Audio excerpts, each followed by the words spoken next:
सुप्रभात बच्चों, मैं सोनिया सिंह हिंदी कक्षा में आप सभी का स्वागत करती हूँ। आज हम कक्षा 8वीं कविता 4 क्या करेगा तू बता का अध्ययन करेंगे, जिसके कवि हैं डॉक्टर सुधाकर मिश्र। कविता का नाम है क्या करेगा तू बता। यहाँ पर कवि इस कविता के माध्यम से मनुष्य को प्रश्न पूछ रहे हैं। उन्हें पूछ रहे हैं कि तुम जीवन में क्या बनोगे, क्या करोगे। अगर व्यक्ति कुछ भी कर रहा है तो उसका क्या मतलब है आपके जीवन में, उससे आप क्या सिद्ध कर सकते हो, क्या सार्थक कर सकते हो। यह प्रश्न इस कविता के माध्यम से डॉक्टर सुधाकर मिश्र जी ने आज की युवा पीढ़ियों को पूछा है। इस कविता में डॉक्टर सुधाकर मिश्र ने जो मनुष्य अपने खोखले जीवन जीते हैं, अपने भाग्य पर निर्भर रहते हैं, दूसरों का सुख छीनकर उनके विरुद्ध षड्यंत्र रचते हैं, उन्हीं लोगों को, इंसान को कवि कहना चाहते हैं कि तुम सही अर्थों में इंसान बनो, चारों ओर शांति फैलाओ, प्यार बांटने का कार्य करो। इस कविता के माध्यम से उन्हें प्रेरणा दे रहे हैं कि आप सबसे पहले एक अच्छा इंसान बनो, लोगों की मदद करो, शांति से अपना जीवन व्यतीत करो, कमजोरों का सहारा बनो, लोगों को अपना बनाना सीखो, उनका हृदय जीतना सीखो, तभी तुम्हारे जीवन की सार्थकता मिल पाएगी। आइए सर्वप्रथम हम जानते हैं कवि का परिचय। कवि डॉक्टर सुधाकर मिश्र जी का जन्म 1939 भदोही उत्तर प्रदेश में हुआ। कवित्व का गुण आपको विरासत में प्राप्त हुआ है।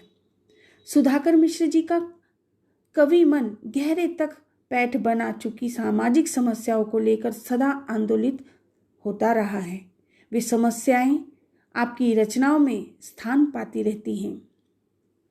ये जो कवि हैं सुधाकर मिश्र जी, इन्हें कवि का जो गुण है वह उनके विरासत से मिला है। मतलब कि उनके जो आगे के जो पूर्वज थे, वे लोग कवि थे, उनके द्वारा ही उन्हें यह गुण प्राप्त हुआ है। वे हमेशा ऐसे कविताएं लिखते हैं, ऐसे लेख लिखते हैं जिसके द्वारा सामाजिक समस्याओं को समाज के सामने रख सके। उनकी जो प्रमुख कृतियां हैं शांति का सूरज, हिमाद्री, गर्जन, काव्यप्रयी आदि। अब पद्य संबंधी देखते हैं कि इस कविता में उन्होंने क्या दिया है। प्रस्तुत कविता में डॉक्टर सुधाकर मिश्र जी ने खोखले जीवन जीने, भाग्य पर निर्भर रहने, छीनकर सुख प्राप्त करने से हमें सचेत किया है। आपने हमें इंसान बनने, शांति फैलाने, प्यार बांटने आदि के लिए प्रेरित किया है। आपका मानना है कि कमजोर का सहारा का बनने, प्रेम से सबका हृदय जीतने में ही जीवन की सार्थकता है। जैसा कि मैंने आपको शुरुआत में ही कहा कि कवि की मंशा यही है कि मनुष्य सबसे पहले एक अच्छा इंसान बने। अच्छा, जब वह इंसान बनेगा तो यह जो सारे गुण यहाँ दिए गए हैं, वे सारे गुण अपने आप ही उसके अंदर आ जाएंगे और उसका जीवन सार्थक हो जाएगा। तो आइए सर्वप्रथम कविता का गायन करते हैं। क्या करेगा तू बता, सबसे बड़ा धनवान बन, है अगर बनना तुझे कुछ आदमी इंसान बन। चल की चलता देख कर तुझको सहम जाए अचल, सिर झुकाना ही पड़े ऐसी न कोई चाल चल। कर्म का अपने ढिंढोरा पीटना बेकार है, हाथ में लेकर तुला इतिहास जब तैयार है। है बुलाते मुक्त मन संसार के सारे चमन, शूल बनकर क्या करेगा तू अमन का फूल बन। सारहीनों को गगन छूना बहुत आसान है, सारवानों से धरा की गोद का सम्मान है। रत्न का अभिमान सागर में कभी पलता नहीं, आंधियों में जो उड़े उनका पता चलता नहीं। बन अगर बनना तुझे है प्यार का हिमगिरी विरल, या खुशी की गंध बन या बन दया दरिया तरल। हाथ बन वह गर्व से जिसको निहारे राखियां, या की बन कमजोर के संघर्ष की बैसाखियां। सीख मत बनना बड़ा तू खोखले आधार से, भाग्य से उपलब्ध वैभव या किसी अधिकार से। प्यार से जो जीत ले सबका हृदय विश्वास मन, मूर्ति वह सत्कर्म की सतधर्म की साकार बन, सतधर्म की साकार बन। इस प्रकार कविता का हमने गायन किया।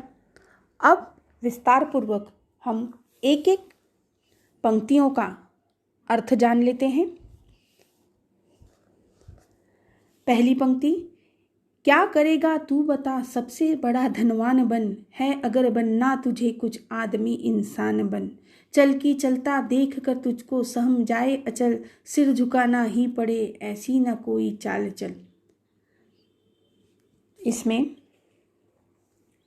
अचल का अर्थ होता है पर्वत।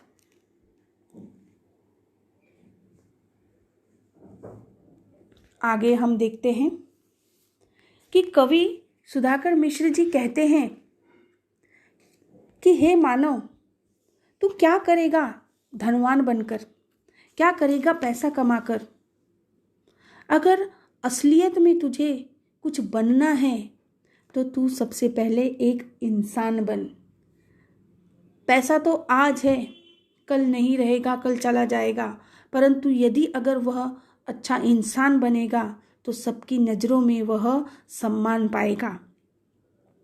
आगे कवि कहते हैं कि चल की चलता देख कर तुझको सहम जाए अचल, सिर झुकाना ही पड़े ऐसी ना कोई चाल चल।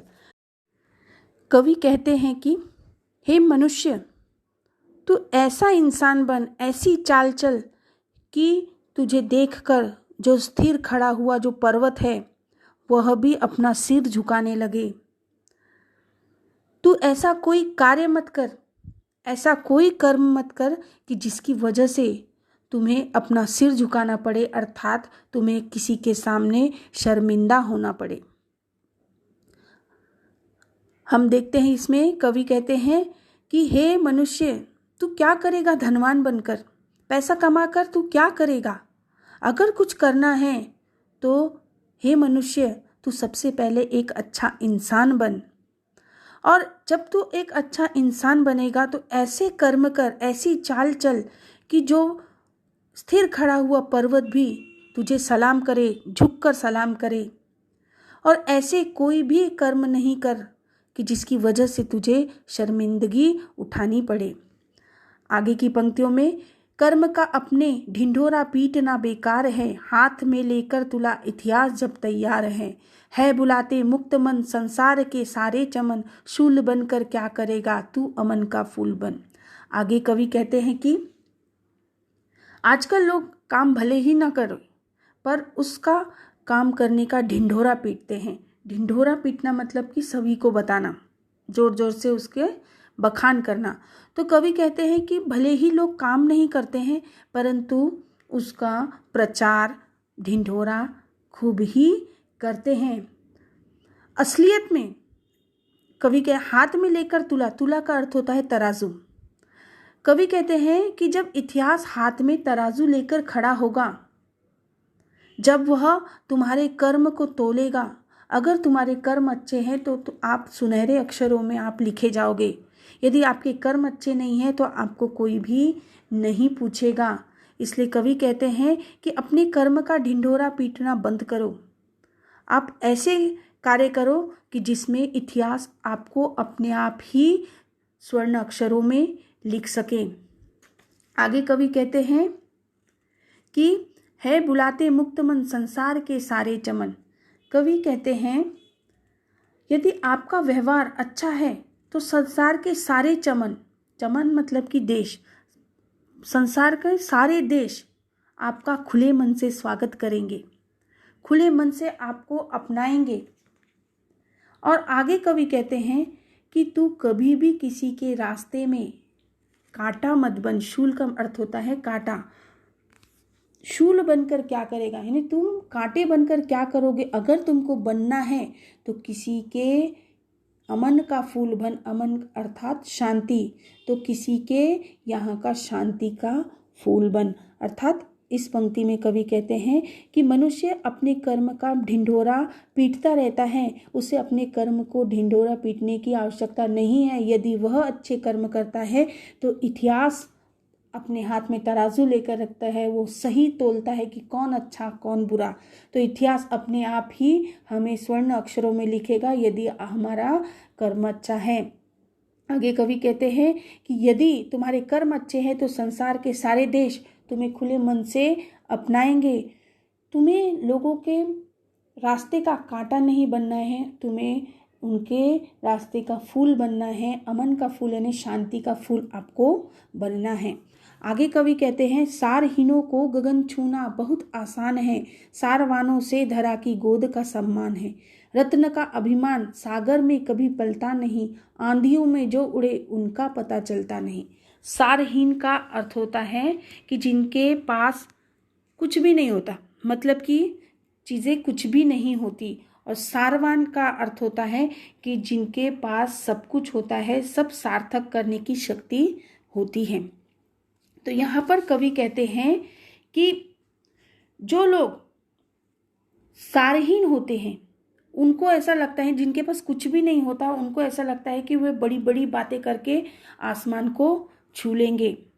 परंतु जो सारवान होते हैं, मतलब कि जो सही मायने में अच्छे कर्म करते हैं, उनको ही धरा की गोद का सम्मान मिलता है। अर्थात वह धरती पर रहकर लोगों की सेवा करते हैं। और जो सारहीन होते हैं, मतलब कि जिनके कुछ भी बात सही नहीं होती है, वह कुछ का कुछ बोलते हैं और वह ऐसा चाहते हैं कि वे गगन छुएं, आसमान को छुए, ऊंची ऊंची बातें करके वह आसमान को छूना चाहते हैं, परंतु ऐसे व्यक्ति कभी आगे नहीं जाते। ऐसे जो व्यक्ति जो सारवान हैं, जो अच्छे कर्म वाले हैं, वे हमेशा ही धरती की गोद में रहकर सम्मान की प्राप्ति करते हैं। उदाहरण के द्वारा यहाँ पर कवि कहते हैं कि सागर कभी भी अभिमान नहीं करता, क्योंकि आप देखेंगे कि सागर के भीतर बहुत सारे रत्न छुपे होते, हीरे जवाहरात जो होते हैं, हीरे रत्न, वह सब सागर के मध्य होते हैं। तो सागर को कभी यह अभिमान नहीं होता है कि मेरे भीतर इतने सारे रत्न हैं, इसीलिए उसे रत्नाकर कहा जाता है कि रत्न को रखने वाला रत्नाकर। आंधियों में जो उड़े उनका पता चलता नहीं। इसके माध्यम से कवि कहते हैं कि जो सागर होता है, जो धरती पर होता है, उसके भीतर बहुत सारे रत्न होते हैं, परंतु उसको किसी भी चीज़ का अभिमान नहीं होता है। और कवि कहते हैं कि आंधियों में जो उड़े उनका पता चलता नहीं। और जो हल्के होते हैं, हल्के विचारों वाले होते हैं, जब एक आंधी आती है तो वे उड़कर कहाँ चले जाते हैं उसका कुछ भी पता नहीं चलता है। आगे की पंक्ति में, बन अगर बनना तुझे है प्यार का हिमगिरी विरल, या खुशी की गंध बन या बन दया दरिया तरल, हाथ बन वह गर्व से जिसको निहारे राखियां, या की बन कमजोर के संघर्ष की बैसाखियां। आगे कवि कहते हैं हिमगिरी, हिमगिरी का अर्थ होता है हिमालय पर्वत, विरल का अर्थ होता है दुर्लभ, और दरिया का अर्थ होता है नदी, बैसाखी का अर्थ होता है जिसके सहारे जो अपंग व्यक्ति होते हैं वे चलते हैं। तो इस पंक्ति के माध्यम से कवि कहते हैं कि यदि आदमी कुछ बनना चाहता है तो उसे प्यार का हिमालय बनना चाहिए। कवि मनुष्य से कहते हैं कि वे प्यार का हिमालय बने, या फिर वह खुशी की गंध बने कि जिससे चारों तरफ खुशी ही खुशी वह बिखेर सके, या फिर कवि कहते हैं कि या फिर तुम दया का दरिया बनो, दया की नदी बनो कि सबकी आप मदद करते हुए आगे बढ़ते रहो। आदमी के हाथ ऐसे होने चाहिए कि गर्व से जो उनकी बहनें हैं उसे राखी बांधने के लिए हमेशा उत्सुक रहे, लालायित रहे कि नहीं, मुझे उनके हाथों में राखी बांधनी है जिससे मुझे गर्व होगा।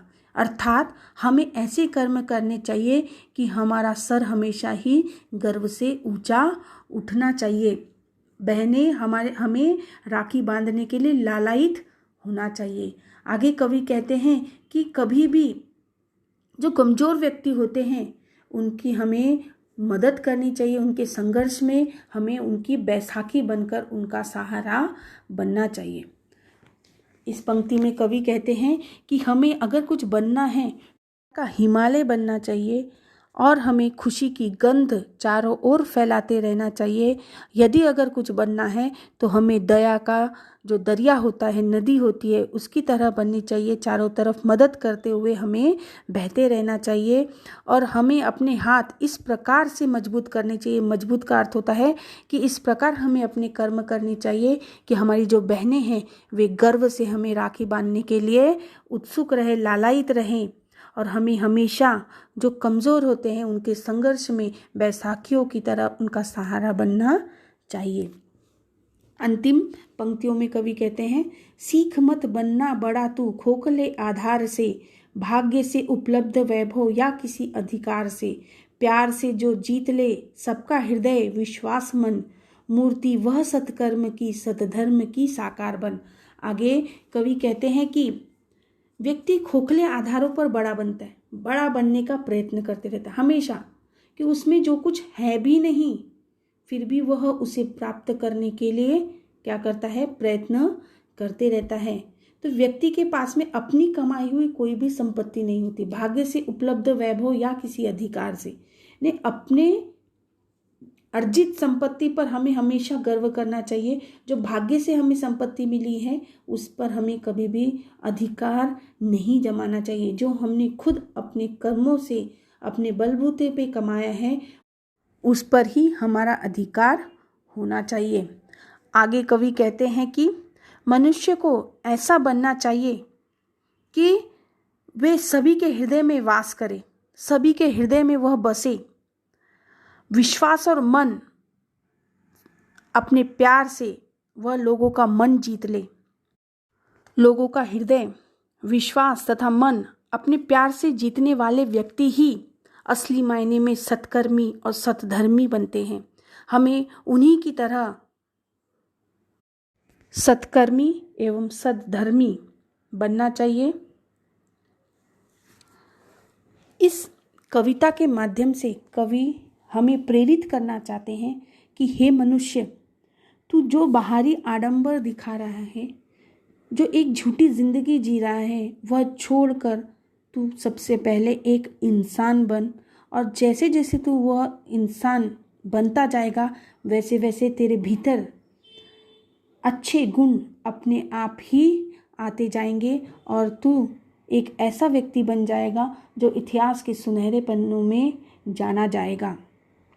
अपने आप ही तुम्हारे गुणगान चारों ओर होने लगेंगे। तो यहाँ पर यह कविता समाप्त होती है। आशा करती हूँ कि आप सभी को यह कविता अच्छे से समझी होगी। धन्यवाद।